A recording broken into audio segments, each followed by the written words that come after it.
1862 এই সেতুটি অর্থাৎ হাওড়া সেতু করার জন্য সর্বপ্রথম প্রস্তাব করা হয়। বাংলা সরকার ইস্ট ইন্ডিয়ান রেলওয়ে কোম্পানির প্রধান প্রকৌশলী জর্জ টার্বুলকে হুগলি নদীর সেতু নির্মাণের সম্ভাব্যতা আহ্বান করতে বলে। তিনি সম্প্রতি হাওড়া কোম্পানির রেল টার্মিনাস স্থাপন করেছিলেন। বন্ধুরা, ঠিক বিপরীত পাশে হুগলি নদীর উপর নির্মিত আরেকটি অর্থাৎ প্রিন্সেস ঘাট সেতুটি আপনাদেরকে আমি দেখালাম। তিনি 19 মার্চ বড় আকারের অঙ্কন এবং অনুমান সহ রিপোর্ট করছেন যে কলকাতায় একটি সেতুর ভিত্তি যথেষ্ট গভীরতা এবং সেখানে কাদার গভীরতার কারণ অনেক বেশি। শিপিংয়ের প্রতিবন্ধকতা যাতে নষ্ট না হয় সেদিকটিও দেখার জন্য বলেছেন, কারণ এই হুগলি নদীর অর্থাৎ হাওড়া ব্রিজের নিচ দিয়ে যাতে বড় বড় জাহাজগুলো এই নদীর সহজে চলাচল করতে পারে সেই কথা বিবেচনা করেই এটা করা হয়েছিল। সেতুর জন্য একটি ভালো জায়গা ছিল কুলতাঘাটে, কলকাতা থেকে প্রায় 1 ডজন মাইল উত্তরে, যেখানে নদীর তলদেশের গভীরতা শক্ত মাটির বিছানা ছিল না। অর্থাৎ বাংলাদেশের পদ্মা সেতু আমরা করতে গিয়ে যেরকম জটিলতার ভিতরে পড়তেছিলাম, ঠিক সেরকম জটিলতার কথাই এখানে বলা হয়েছে। 401 ফুট অর্থাৎ 122 মিটার 5টি স্প্যান এবং 200 ফুট অর্থাৎ 61 মিটার 2টি স্প্যানের একটি ঝুলন্ত গার্ডার সেতুর আদেশ করা হয়।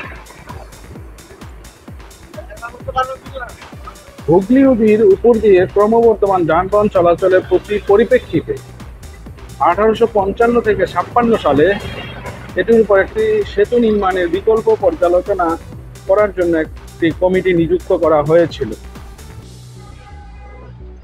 বন্ধুরা, এই ব্রিজের বিশেষত্ব কি সে নিয়ে বিশ্লেষণ করলে অনেক সময় লাগবে, তবে এই ব্রিজটির ডিজাইন, নান্দনিকতা এবং কারুকাজ বর্তমান সময়ের বিজ্ঞানীদের কাছে হয়তো কিছুটা ছেলে মানুষই মনে হতে পারে, যে যেখানে একটি ব্রিজ সহজেই করা যেত সেখানে এত স্টিলের কার্যকলাপের কি দরকার ছিল হয়তো বা। কিন্তু এটি হয়ে গেছে পৃথিবীতে এখন সবচেয়ে সুন্দর নান্দনিক সেতু। পরিকল্পনাটি 1859 থেকে 60 সালে স্থাপিত করা হয়েছিল। 1868 সালে পুনর্জীবিত করার জন্য যখন সিদ্ধান্ত নেওয়া হয়েছিল যে একটি সেতু নির্মাণ করা হবে এবং এটি পরিচালনার জন্য একটি নতুন নিযুক্ত ট্রাস্ট ন্যস্ত করা হবে। কলকাতা পোর্ট ট্রাস্ট 1870 সালে প্রতিষ্ঠিত হয়েছিল এবং তৎকালীন বাংলা সরকারের আইন বিভাগের 1871 সালের বেঙ্গল অ্যাক্ট 9 এর অধীনে 1871 সালে হাওড়া ব্রিজ অ্যাক্ট পাস হয়। লেফটেন্যান্ট গভর্নর ক্ষমতায়ন বন্দর কমিশনারের তত্ত্বাবধানে সরকারি মূলধন দিয়ে সেতুটি নির্মাণ করা হয়। 1906 পোর্ট কমিশন পূর্ব ভারতীয় রেলওয়ে প্রধান প্রকৌশলী আর.এস. হার্ট এবং কলকাতা কর্পোরেশনের প্রধান প্রকৌশলী ডব্লিউ ম্যাককেবেলের নেতৃত্বে একটি কমিটি নিযুক্ত হয়। তারা একটি প্রতিবেদন দাখিল করে যে সারের গাড়িগুলো যানবাহনের ট্রাফিকের 8-13তম অংশ গঠন করে, যেমন 27 আগস্ট 1906 তারিখে পর্যবেক্ষণ করা হয়েছে যে বিদ্যমান সেতু জুড়ে যানবাহনের চলাচলের 16 দিনের আদমশুমারি কমিশনার বন্দরের সবচেয়ে ভারী দিনের ট্রাফিক পর্যবেক্ষণ করা হয়েছে।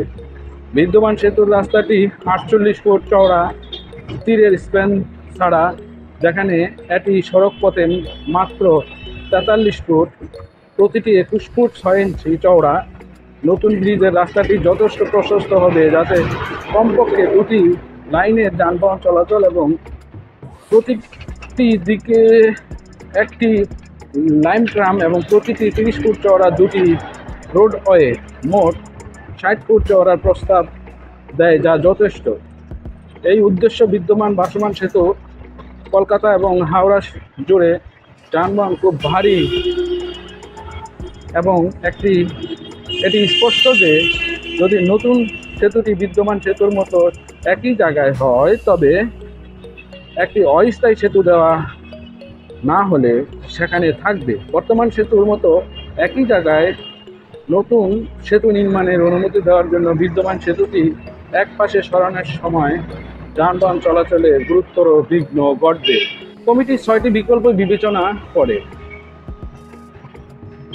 যানবাহন বোঝা বহন করতে সক্ষম বড় ফেরি স্টিমার, সেট আপ খরচ 9 লক্ষ, বার্ষিক খরচ 4,38,000। একটি ট্রান্সপোর্টের ব্রিজ সেট আপ খরচ 2 মিলিয়ন।